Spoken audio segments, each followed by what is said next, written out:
এখন কেমন ফিল করছেন আনিকা? আমি এখন পুরোপুরিভাবে সুস্থ। আমি আবার নতুন করে সবকিছু শুরু করতে চাই। হ্যাঁ, ঠিকই বলেছেন। আমাদের এখন হাত পা গুটিয়ে বসে থাকলে হবে না।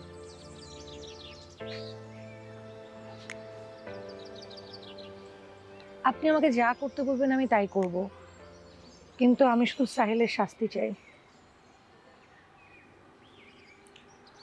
অ্যাকচুয়ালি আমাদের অনেক সময় নষ্ট হয়ে গেছে।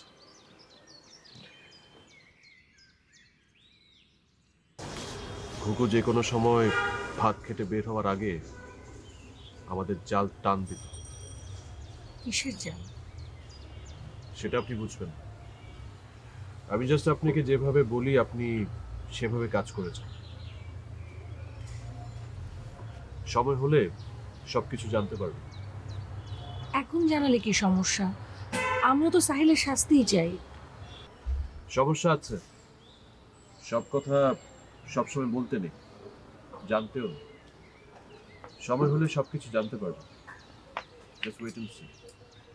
বুঝতে পেরেছি অর্ণব সাহেব, আপনি আসলে আমাকে এখনো আপন ভাবতে পারেননি। আনিকা, এখানে আপন আর পরের বিষয় কোথা থেকে আসলো? তাহলে আমাকে বলতে কি সমস্যা? দেখেন, আমার মনে হয় আমরা আসল বিষয় ছেড়ে অযথা বিষয় নিয়ে কথা বলছি।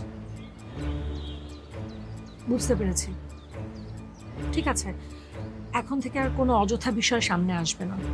আপনি যা বলবেন কাঠের পুতুলের মতো আমি ঠিক তাই করে যাব। আই এম ভেরি সরি আমি যদি আপনাকে হার্ট করে থাকি। দেখেন, আপনাকে অর্ডার দেওয়ার মতো যোগ্যতা বা অধিকার আমার কোনোটাই নেই।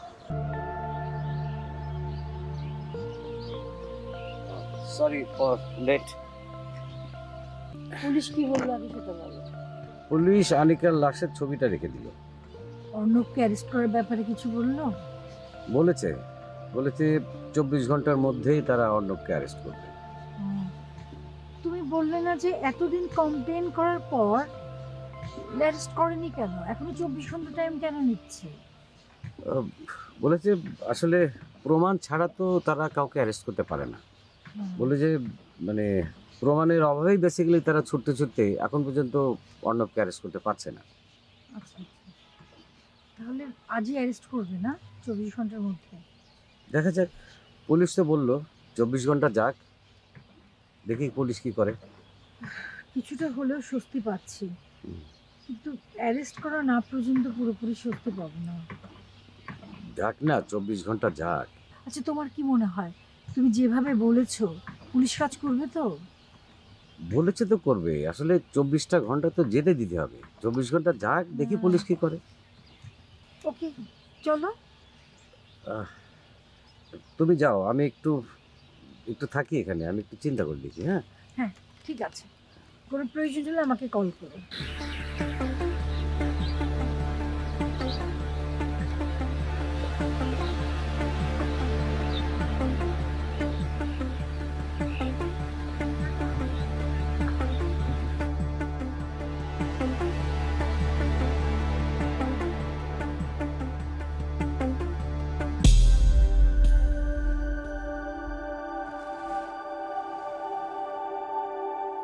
কে এই মেয়ে?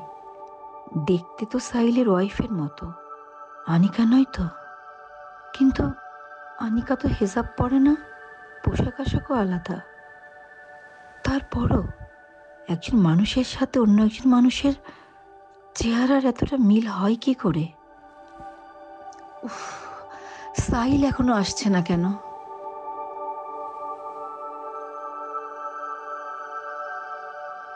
আমার মনে হয় আমরা আসল বিষয় ছেড়ে অযথা বিষয় নিয়ে কথা বলছি। বুঝতে পেরেছি, ঠিক আছে, এখন থেকে আর কোনো অযথা বিষয় সামনে আসবে না। আপনি যা বলবেন কাঠের পুতুলের মতো আমি ঠিক তাই করে যাব। আই এম ভেরি সরি আমি যদি আপনাকে হার্ট করে থাকি। দেখেন, আপনাকে অর্ডার দেওয়ার মতো যোগ্যতা বা অধিকার আমার কোনোটাই নেই। আমি জাস্ট আপনাকে রিকোয়েস্ট করতে পারি। আমার রিকোয়েস্ট রাখা না রাখা সম্পূর্ণ আপনার ব্যাপার। সরি।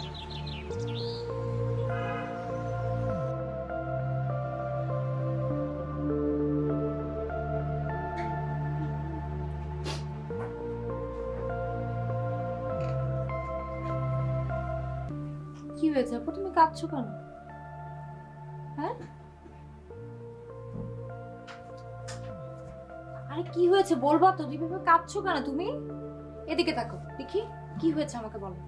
অর্ণবের সাথে দেখা হয়েছে? স্ট্রেঞ্জ, আমি তো কিছুই বুঝতে পারছি না, তুমি কেন এর কারণ ছেড়ে ভেবে কাঁদছো? কোনো কারণ নেই, তোর কিছু বুঝতে হবে না, তুই এখন এখান থেকে যা। তুমি আমার সাথে এভাবে কথা বলছো কেন?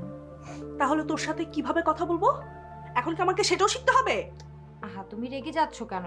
আমি তোমার কাছে যতটুকু জানতে চেয়েছি তুমি সেটাই বলো, তুমি কেন কাঁদছো? তোর মুখটা না আমার দেখতে ইচ্ছা করছে না, সো প্লিজ তুই এখন এই মুহূর্তে এখান থেকে চলে যা, প্লিজ। না, আমি যাব না, তোমাকে আগে বলতে হবে তোমার কি হয়েছে তারপর। নাদিয়া, তুই কিন্তু অনেক বাড়াবাড়ি করছিস এখন। আমি মোটেও বাড়াবাড়ি করছি না, বাড়াবাড়ি করছো তুমি।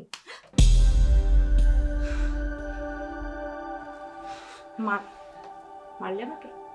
ওকে মার। আমাকে মারলে যদি তোমার রাগ শোধ হয় তাহলে তুমি আমাকে আরো মারো, কিন্তু তারপর প্লিজ চুপ করে থেকো না। কি হয়েছে অ্যাটলিস্ট বলো আমাকে। তুই কি তাহলে এখন এখান থেকে যাবি না? না না, যাব না। ঠিক আছে, তাহলে তুই থাক, আমি যাচ্ছি। আরে থাক থাক, আমিই যাচ্ছি।